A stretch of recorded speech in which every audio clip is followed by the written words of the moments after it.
Na po ng red notice ang Interpol laban kay dating Negros Oriental Representative Arnolfo Teves. Ano ba yung red notice na yan? Parang red tagging yan ah. O sige, tuloy. Kaugnay yan sa umunoy pagiging utak niya sa pagpatay kay Negros Oriental Governor Roel Degamo. Umaasa naman ang may bahay ni Degamo na madadakip si Teves na sa huling monitoring ng Justice Department ay nasa Timor-Leste pa rin. At yan po ang sanib puwersang tinutukan ni Salima Refran at Rafi Tima. Oy! You're back! Parang nangangayayat si Best SOJ Boying Remulla. Hindi. Di ba? Hindi. Ako lang to ha. Hindi ko alam. Baka mali ako. Tingin nyo ba nangangayayat? But anyway, minsan maganda yung nangangayayat. Ano ha? How I wish pumayat din nga ako eh. Gusto kong pumayat pero di ko magawa. Nasa Diyos ang awa, nasa taong gawa. Yun. But anyway, ayan, balik na si Boying. Pangalawang araw niya to kung hindi ako nagkakamali kasi kahapon nakaitim siya. Ngayon nakaputi si Boying. Ano mas bagay kay Boying? Itim, puti. Tama, di ba? Tama po ba? Nakaitim si Boying kahapon. Ewan, basta. But anyway, ang point dito, parang pangalawang araw pa lang siya nakakabalik. 2 araw na yung presscon. Ayan na po. Ayan na po si Boying. Presscon boy. Ito ang the original presscon boy. Kaya ako, hindi na ako magugulat kung balang araw o baka next week lang, pinagtatanggol na nito yung PI. Baka next week lang, pinagtatanggol na nito yung kamera.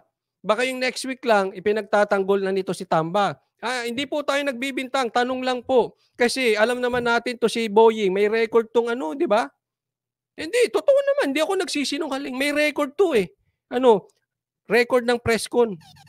Eto, hari ng presscon. Simula naging presidente si BBM, eto hari ng presscon. Nawala lang to for some time eh. Kaya nga sinabi may sakit. Hindi ko alam, hindi ko naman kayang patunayan. Basta sabi nila may sakit daw siyang malubha. Pero ngayon nakabalik na.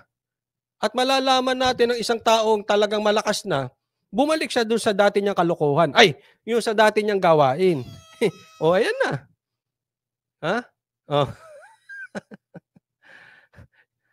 Sabi, eto naman, pambihira to si Jack. Parang iba ang kulay niya. Ewan kung maputla ba or parang yellowish. Maputla ba ay nangingitim nga. Pambihira naman to si Zerko. Hindi ko alam. Colorblind ako sa totoo lang. Colorblind. Minsan nga akala ko mistiso ako, maitim pala ako eh. But anyway, tanong lang po yun, Boying. Hindi ko po kayo pine-personal. Tanong lang. Kayo po ba ay bumabalik para... kasi aabangan ko. Idol kita eh. Oo, idol kita. Presscon ka ng presscon, araw-araw eh. Oo. Ngayon ba, ang balita ngayon sa mainstream media ay iikot na kay Boying? Gaya ng dati, araw-araw may Boying. Palitan lang, pinagpapalitan niya si Bantag, si Tebes, si Bantag, si Tebes, si Bantag, Tebes. O ngayon si Tebes, ang topic niya. Pangalawang araw niya binakbakan si Tebes. Bantag, next week, ikaw naman. Palitan lang kayo ni Tebes eh. Oo. Baka next week, PI naman ang ipinagtatanggol nito. Hindi na ako magugulat. Ito na, si Boy Presscon. Issuance of the red notice by the Interpol. Sabi ni Shai Sanpay, court contempt na naman yan sa Banatero. So nga. Hindi ko alam kung nanonood si Boying ng vlog namin o may nagsusumbong. Sino kaya sumbongero dito? Parang kilala ko. May magsusumbong yun eh. Tapos may hihinging pabor.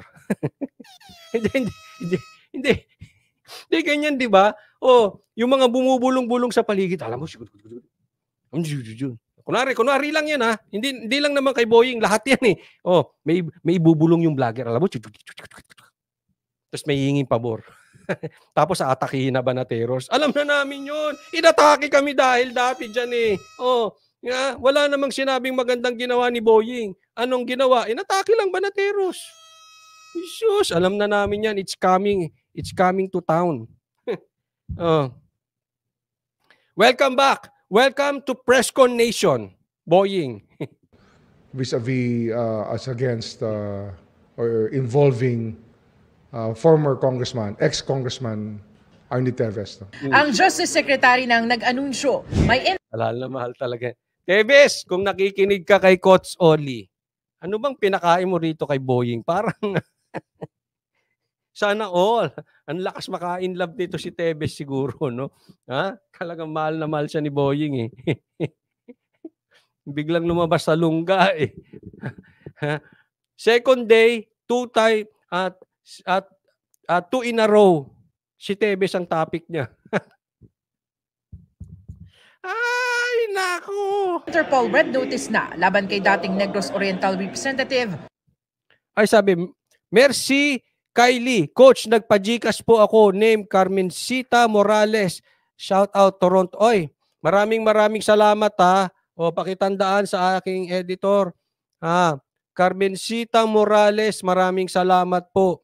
From Canada, nagpa-Gcash. Carmencita Morales. Merci Kylie. Merci Kylie, maraming salamat po. Thank you. Merci Kylie. Arnie Teves. Sa kopya ng red notice na ibinigay sa GMA Integrated News, nakalagay ang mga litrato, detalye at maging mga alias ni Teves. Nakasulat rin na may warrant siya. Corny naman kasi nyo, may pared no. Dati na yan eh. Paulit-ulit na lang. Wala na ba kayong bagong balita kay Teves? Namimiss ko na si Teves eh. Kung alam ko lang number ni Teves, tinawagan ko, makakakwentuhan ko. Di totoo. Kasi ang daming binabalita, puro naman recycled. Kaya gusto ko makausap si Teves. Hindi ko lang alam ang number eh.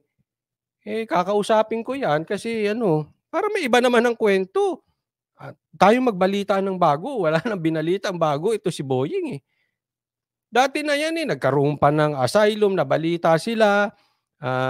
Papauwi na raw si Teves. Ginawa rin kay Bantag yan. Mahuhuli na raw si Bantag. Sinugod pa yung bahay sa Baguio, di ba? Asan silang dalawa? Nga. Para sa mga kasong murder, attempted murder at frustrated murder at itinuturong mastermind sa pagpatay kay Negros Oriental Governor Roel Degamo at siyam na Ito mga ganito eh. Anong purpose niyan? Di ba? Anong purpose? Patakbuhin nyo na, demanda nyo na. Kung nakademanda yan, patakbuhin ninyo, tapos. Kasi anong purpose? Bakit binabalita sa media paulit-ulit? Paulit-ulit. Ano yan? Para may mamema lang? Ano yan? Para lang masabing may ginagawa? Hindi mo masasabing may ginagawa. Dapat in-explain ni Boying bakit matagal siyang nawala. Hindi pagbalik niya para lang may magawa. Hindi maganda. Hindi ko alam kung anong purpose. Ba't uulit-ulitin niya mga yan? Eto na naman po ba tayo sa ginagawa parang ginagawa ni Ontiveros? Trial by publicity? I-demanda nyo na yan. Bahala na korte dyan. Kayo na lang mag-usap. Di ba? Hindi naman kailangan lahat ng ginagawa nyo. Baka mamaya pati yung pinatay na ipis sa bahay nyo, ibalita ninyo. Kasi wala na kayong mabalita. Kasi vlogger style po ang ginagawa nitong mga ito. iba pa sa Pamplona, Negros Oriental. Akusado Sabi dito ni Pinoy News Files, nawawala na kasi siya, Coach Oli, sa listahan ng mga senador na top 12. Ayun. Kaya na lang lahat, recycled. rin si Teves sa 3 pang kaso ng murder sa Negros Oriental. Murder, wala naman kayong napapatunayan eh. Hindi. Kasi wala naman silang sinabi na napatunayan na. Ba't tatandaan natin, wag nyo pong kakalimutan sa taong bayan. Nililin lang kayo, ginagawa tong trial by publicity. Hindi po natin pinagtatanggol si Teves. Pero tatandaan natin, until proven, an accused is considered innocent. Tatandaan nyo ha, until proven, napatunayan na ba? Hindi. So, sa mata ng batas, inosente si Teves. Naiintindihan po? Sino maghuhusga? Hindi si Boying. Korte. Hindi si Ontiveros. Korte. Hindi si Tambaloslos. Korte. Hindi si Janes. Korte. Yun lang. Dalhin sa korte, dalhin sa tamang forum. Ganyan din ang sinabi natin kay Kibuloy. Hindi natin pinagtatanggol. Pero an accused is considered innocent until proven guilty. Dalahin nyo sa korte. Huwag nyo pagpiestahan sa media.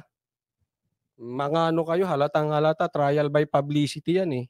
Noong 2019, nakasaad din dito na designated terrorist si Teves ng Anti-Terrorism Council. Paulit-ulit na yan, paulit-ulit. Ang red notice, yan ang pinakamalapit o Tagging. Ano? similar to or akin to an international warrant of arrest. At lahat ng miyembro ng Interpol ay put on notice tungkol dito. Aktibo nang hanapin, tsaka pag nag-cross ng mga borders, pumunta ng na-accost, on notice na talaga lahat na itong taong to ay hinahanap ng batas at dapat panagutin sa mga nangyari mga krimen na siya ay akusado. Akusado pa lang wala pang napapatunayan. Mali. At saka, tingnan nyo ha, hindi siya obligado arestuhin kahit na may red notice. Sa huling monitoring ng DOJ, nasa Timor-Leste pa rin si Teves kung saan inaapelan niya ang kanyang na-deny na hiling na political asylum.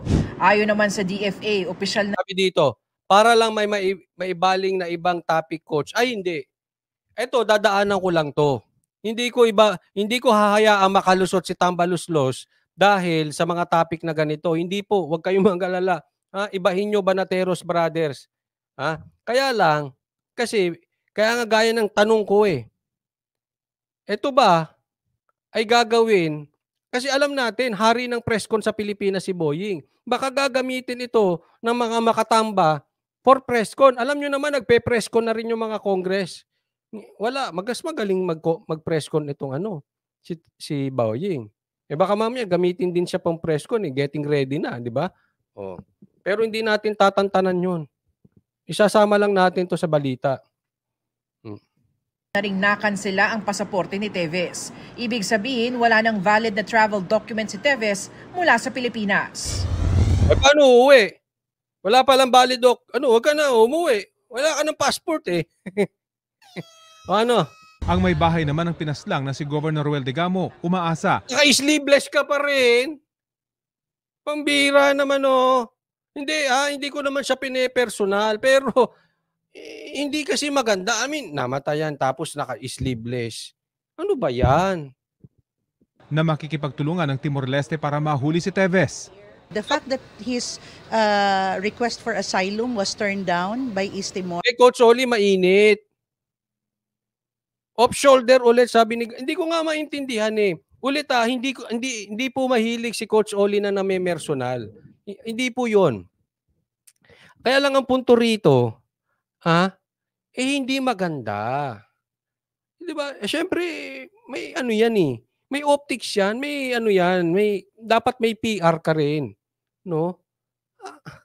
Tapos ganyan. Di ba? Namatayan ka ng asawa. Lalabas ka sa media parating naka-sleeveless. Jesus.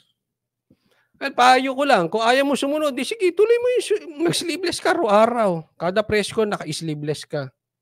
Presscon pa more. Hindi malayong susunod ito na he will be brought home and be made to answer. Pero sabi ng abogado, Bakuna blouse tawag dyan, coach? Zerk Ibiang, sabi niya. Nahuli na ako sa balita. May bagong tawag na kasi nung panahon namin sleeveless O sabi naman dito, off-shoulder. Ngayon naman may bakuna blouse ba? Iba na talaga Iba na mga tawag ng mga kabataan ngayon ni Teves, request lamang ang red notice at hindi garantiya para arestuhin ang kanyang kliyente na patuloy umanong humihingi ng political asylum sa pinagtataguang bansa. Nasa sa mga authorities pa rin ng gobyernong yon kung anong gagawin nila with respect to the red notice. Yon. Okay, maliwanag yan Kayo na lang maniwala kung dapat na bang arestuhin gaya sabi ni Boying or kay Attorney Topacio kayo maniniwala. Pupunta na naman dito yung mga Attorney Topacio. Gaganyan na naman yung mga walang utak na trolls.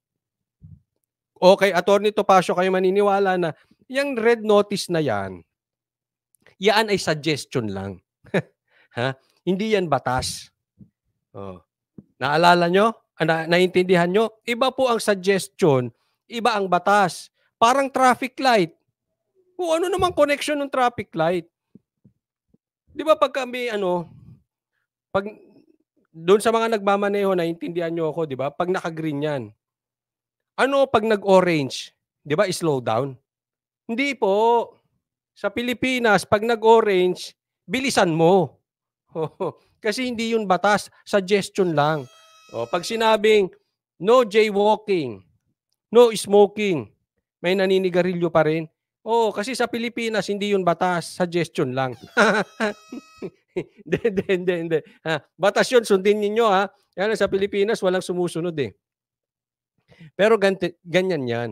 Okay? Yung red notice na yan, hindi mo pwedeng diktahan yung ibang bansa gawin kung anong gusto mong gawin. Yan po ay according to Atty. Topacio. Pero definitely, magkaiba sila ng unawa ni Boying. Ngayon, kayo na lang mag-isip. Sinong kapanipaniwala? Sinong may credibility? Sino mas may credibility? Si Boying o si Atty. Topacio? Sinong papaniwalaan nyo? Si Boying o si Atty. Topacio? Ngayon, kung may political asylum, that may be an exception to the implementation of the request. Sina Degamo at Topacio, kapwa dumalo sa huling preliminary hearing para sa tinaguriang Pamplona Massacre sa Manila RTC Branch 51. Sa June 26, itinakda ng korte ang unang pagdinig para sa kaso ng pagpatay kay Negros Oriental Governor Roel Degamo at 9 na iba pa. Aminado ang mga biktimang nasugatan at mga kaanak ng mga namatay sa insidente na nakakainip na. Pero sa ngalan ng hustisya, magtsatsaga raw sila. The peace will become more lasting if Arnie, along with the others accused, will be brought to court and face the crimes they have committed. Kami ang gustong mabilis na ito. But of course, we have to recognize that there are certain limitations. Ako sa katunayan, gusto ko na rin maging mabilis yan eh.